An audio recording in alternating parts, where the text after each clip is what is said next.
ममता दीदी wheel chair पर बैठे बैठे हाथों से इतने बढ़िया पास देती हैं जितने रेड्डी गारू पूरी किट पहनकर मेसी को नहीं दे पाए। इतनी बेइज्जती कर। लखनऊ वालों थोड़ी शर्म कर लो भाई। यहाँ स्मॉग के कारण हम दिल्ली वालों की 5-10 साल उम्र कैंसिल हुई पड़ी है, तुम लोग एक मैच कैंसिल होने पे बवाल कर रहे हो। मैं आम आदमी पार्टी के लोगों से हाथ जोड़कर विनती करता हूँ कि ऐसा मत करिए। दिल्ली पुलिस गृह मंत्रालय के अंडर आती, गृह मंत्रालय भारतीय जनता पार्टी के अंडर है, दिल्ली में सरकार भारतीय जनता पार्टी की है। ऋषा जी हमारे देश के रक्षा मंत्री हो, वे दिल्ली में प्रेस कॉन्फ्रेंस करके कहते कि हमें पता है पुंछ के रास्ते, उरी के रास्ते पाकिस्तानी सेना भारत में आतंकवादी भेज रही। मैं हाथ जोड़कर पाकिस्तान से विनती करता हूँ कि वे ऐसा ना। हेलो दोस्तों, राम राम दोस्तों, स्वागत है आपका आरएसएस यानी कि रैंडम सटायर सभा के नए एपिसोड में, जिसमें हम सप्ताह भर की सबसे रोचक सबसे चटाकेदार खबरें डिस्कस करते हैं पूरी गंभीरता के साथ, बिना किसी मजाक के। तो सबसे पहले आरंभ करते हैं बिहार से। नीतीश जी ने नया रत्न मार्केट में गिरा दिया है। तो नीतीश कुमार जी एक इवेंट के दौरान एक मुस्लिम महिला डॉक्टर का सम्मान करते करते कुछ ज्यादा ही सम्मान कर गए, ज्यादा ही आगे बह गए और उन्होंने कुछ ये कर डाला। नीतीश जी शायद भूल गए कि वे सरकारी काम से आए हैं। उनको लगा कि वो शादी में आए हुए हैं, मुंह दिखाई की रस्म चल रही है। अरे भैया, उनकी तरफ मुंह दिखाई नहीं होती है। इस वीडियो में बवाल होना ही था, तो जब बवाल मचा तो लोग अशोक गहलोत की एक पुरानी वीडियो निकाल रहा है, इतनी ही शर्मनाक वीडियो, जिसमें वो एक हिंदू महिला का घूंघट उठा रहे थे। वही हर बार की तरह वोटाबोटरी शुरू हो गई कि इस पर बोला, उस पर क्यों नहीं बोला, उस समय कहां थे, इस समय कहां थे। अरे भाई, दोनों ही निहायत ही घटिया और मूर्खतापूर्ण कृत्य थे। और ये बात मैं नहीं बोल रहा हूं, ये बात स्वयं बाबूराव गणपतराव आप्टे ने कही है। काय को छेड़ता है बाबा पराई औरत को, तू काय को छेड़ता है। तो नीतीश जी की इस हरकत पर राजनीतिक गर्मा गर्मी और बवाल शुरू हुआ ही, साथ ही मामला इंटरनेशनल कब हो गया पता ही नहीं चला। पाकिस्तान का एक गैंगस्टर शहजाद भट्टी नीतीश जी को धमकी देने आ गया। भैया, एक तो जब भी भारतीय मुसलमानों की बात चल रही हो, या भिखमंगे पड़ोसी पता नहीं कहां से बीच में कूद पड़ते हैं। खुद के देश में औरतों को खुद के भाई जान से मार दे रहे और रहनुमा बनने चले हैं या भारत के मुसलमानों के। अबे चला जा मुन्ना, चला जा, एक काम कर, जाके ये बाजी की मदद कर दे, इन्हें पानी दे दे भाई। कैसे इस मुल्क में रहे, ये बच्चा मेरा पोता, इसकी गांव धोने के लिए पानी नहीं है। अब पाकिस्तान बीच में कूद गया था तो फिर भारतीय नेताओं की तो बल्ले बल्ले होनी ही थी भाई, मुफ्त का कंटेंट जो मिल गया। इसके बाद झारखंड के भाजपा के एक नेता विधायक सीपी सिंह ने इस मामले में कालजयी, out of the world, out of the universe, Akash Ganga type की टिप्पणी दी। वो बोले कि वैसे तो नीतीश जी उन्हें एक बेटी की नजर से देख रहे थे, जो उन्होंने बुर्का हटाया था उसके पीछे उनकी कोई गलत भावना नहीं थी, लेकिन उस महिला डॉक्टर नुसरत की पूरी जांच होनी चाहिए कि कहीं उसके तार दिल्ली के लाल किले वाले ब्लास्ट से तो नहीं जुड़े हैं। मित्रों की अधिकांश समय मुझे या मुझ जैसे लोगों को समाचारों पर व्यंग लिखने पड़ते हैं, पर कभी कभी समाचार स्वयं ही व्यंग होते हैं, अपने आप को खुद ही लिख देते हैं। वैसे आगे विधायक महोदय ने डॉक्टर नुसरत की पूरी जन्म कुंडली निकालने को कहा है। जी हाँ, कुंडली। नेताजी ब्लास्ट वगैरह तक ठीक था, लेकिन जिस समुदाय से वो आती है ना, उधर कुंडली नहीं होती। वैसे मैं सोच रहा था दोस्तों कि यदि गलती से इस महिला की कुंडली निकल गई तो इसका मतलब तो फिर ये हिंदू सिद्ध हो गई। वैसे सोच के देखिए मजा कितना आएगा भाई, कि अगर इसकी कुंडली निकल जाए तो अब तक जो लोग नीतीश कुमार को गालियां दे रहे थे, उनके लिए अचानक से नीतीश बेस्ट नेता, बेस्ट ह्यूमन एवर बन जाएंगे। और अब तक जो लोग इनकी इस मूर्खतापूर्ण हरकत पे मजे ले रहे थे या उसका समर्थन कर दे रहे थे, उनके लिए अचानक से नीतीश कुमार टारगेट पॉइंट बन जाएंगे। तो निकालो भाई, निकालो। मैं तो बोल रहा हूँ, ये नुसरत की कुंडली निकालो, तुरंत से पहले निकालो। मैं तो चाहता हूँ पॉपकॉर्न का बड़ा वाला टब लेके बैठूंगा मैं पूरी सर्कस देखने के लिए ट्विटर पे, वो कैरमल वाला खरीदूंगा 18% जीएसटी देने के बाद। अगली रोचक खबर, या यूं कहूं खबरों की श्रृंखला खेल की दुनिया से है, और इस खबर में मैं राजनीति की बात करूंगा। और अगर किसी को इस बात से आपत्ति है कि भाई तू खेल में राजनीति क्यों घुसेड़ रहा है, तो मेरी इस बात पे या मेरी वीडियो पे आहत होने से पहले अपने देश के नेताओं पर आहत होइए, जिन्होंने खेल में राजनीति घुसाने का सुलभ ट्रेंड सेट कर दिया है। तो भाई मेसी बाबू का इंडिया टूर चल रहा था, और मेरे गुप्त सूत्रों ने बताया है कि जिस दिन मेसी ने वापसी की फ्लाइट ली है, उसी दिन उन सभी राज्यों के मुख्यमंत्रियों ने अपने अपने घर में सुंदरकांड का पाठ कराया है, जिन जिन राज्यों में मेसी नहीं पहुंचा था। कि बजरंगबली आपका कोटि कोटि धन्यवाद, बेइज्जती होने से बचा ली। मजाक नहीं कर रहा हूं भाई, मेरे गुप्त सूत्रों ने यहां तक बताया है कि तमिलनाडु के स्टालिन बाबू और केरल के वामपंथी विजयन जी तक ने 11-11 रुपए की बूंदी का प्रसाद चढ़ाया है कि बच गए गुरु। सच में भाई, इतना ब्रूटली तो 2022 फीफा वर्ल्ड कप में मेसी ने बाकी के देशों की टीमों को नहीं धोया था, जितना उसकी विजिट के कारण जनता ने अपने अपने मुख्यमंत्रियों और सरकारों को धो डाला उस राज्य में जहां जहां मेसी पहुंचा।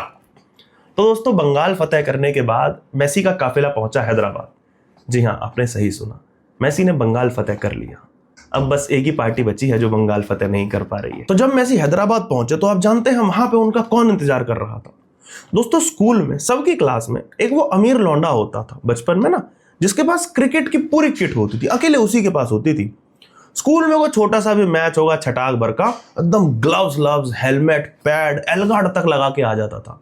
लेकिन खेलने में इतना लंठ था कि पहली या दूसरी बॉल पे वो आउट हो जाता था। फिर उसकी किट से बाकी पूरी टीम खेला करती थी, पूरी क्लास, और वो बेचारा बैठा बैठा कुड़ता था। अब मैं ये नहीं कह रहा हूं कि तेलंगाना के मुख्यमंत्री रेवंत रेड्डी गारू उसी बच्चे का ग्रोन अप वर्जन है, लेकिन भाई जितना पैडअप होकर स्टेडियम पहुंचे थे उस हिसाब से परफॉर्मेंस तो नहीं दे पाए। The most awaited and the diamond moment here. Yeah, the ball with Messi. Oh, the pass was far enough. The pass was far enough to beat the goat right there. The ultimate moment for everybody. ममता दीदी wheel chair पर बैठे बैठे हाथों से इतने बढ़िया पास देती हैं जितने रेड्डी गारू पूरी किट पहनकर मेसी को नहीं दे पाए। इतनी बेइज्जती कराई यार। लेकिन मेरा शातिराना दिमाग कहता है कि रेवंत भाई ने जानबूझ के ये किया है।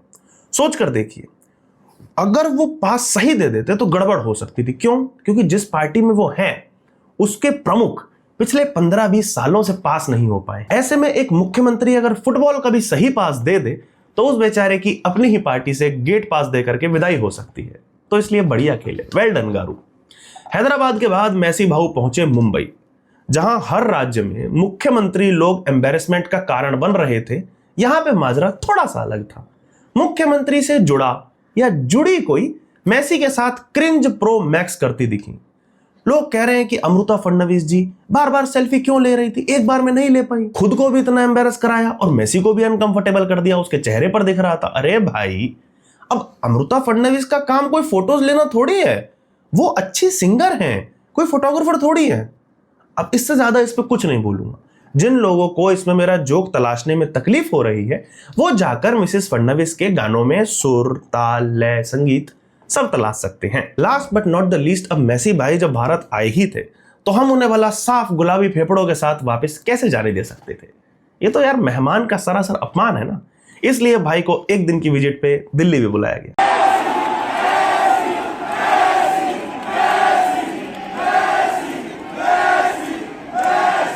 पता है, मुझे भी पता है, बहुत गंदी एडिटिंग की है। देख लो, असली वीडियो भी देख लो।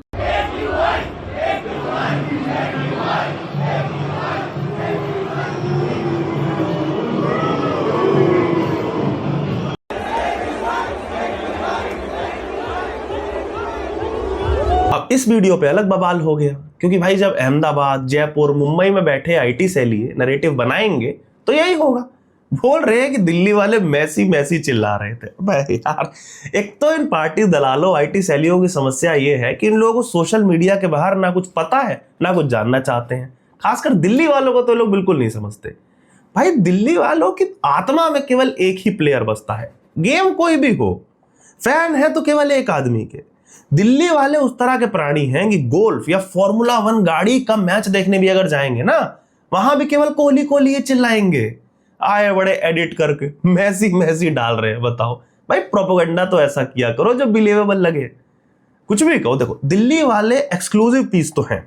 क्यों मैं ऐसा कह रहा हूं? बाकी जगह पे लोग इस बात से आहत हुए कि मैसी देखने को नहीं मिला, वीवीआईपी कल्चर है, खाली नेता अभिनेता फोटो खींचने में लगे थे।